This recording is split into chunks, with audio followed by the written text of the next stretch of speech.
So, for this synth doing that fiddly bit all the cool synths seem to be following these days, right-click and create a combinator, and name it fiddly bit.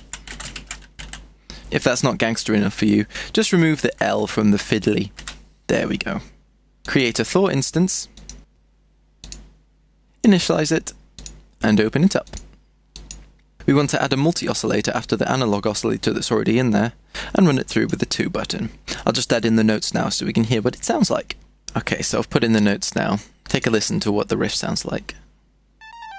Just a really quick little lick there.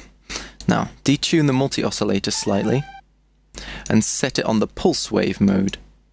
Now, move the mixer closer to 1, rather than oscillator 2, which is the multi-oscillator, because number 1 is going to give the punchy start to the effect, which we want to be most prominent, whereas the multi-oscillator is just giving that texture that will emphasize the width of the sound when we add the chorus later.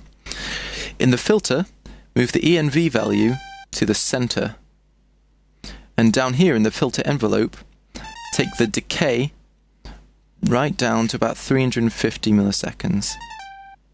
And as you can hear, that's adding in that plucked sound nicely. 350-ish. You shift if you can't get it quite right. There we go. Okay, now take the sustain right down on the amp envelope, and that will mean that it doesn't hold down the note at all, and then turn the release up a little bit as well. Maybe take the decay down. Just so it's definitely the short, sharp, plucked sound. Maybe a bit more decay. But yeah, that's what you want. You want it to be a really sharp attack, and then a tiny little release there. Cool. There we go. Lastly, hit the chorus, and let's make it a bit more dry than wet. So it still has a bit of width, but it's mostly that punchy start. This is more of a punchy effect due to the plucked nature of the synth, and too much width will detract from that. Now, let's take a listen to it in context, because it's pretty difficult to get an idea from just that.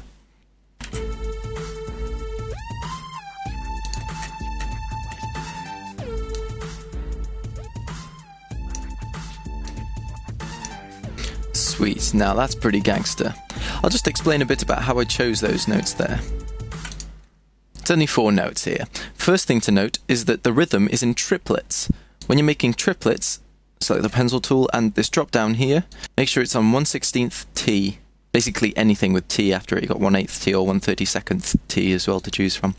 If you have a degree in astrophysics, you'll probably have guessed that the T stands for triplets. If not, don't worry, it's pretty complicated stuff, I know. The notes are just playing off that minor change between the A and B flat again, but ending on the note in the key that is below the root note, the G here. This gives the effect that it hasn't resolved, it doesn't feel complete, but then when the bass line and the orchestra hit go to the A note as it loops around, it feels complete again. So, there, it just loops. This gives the effect that it's complete again, so it just adds that cool bit of minor melody and tension to the music. And there you have it! A lead synth that slides between more notes than a wealthy ice skater, and a plucked lead that's more fiddly than assembling a model ship from IKEA.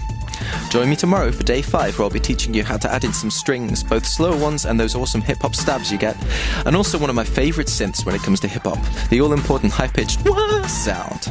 Yeah. See you tomorrow, guys.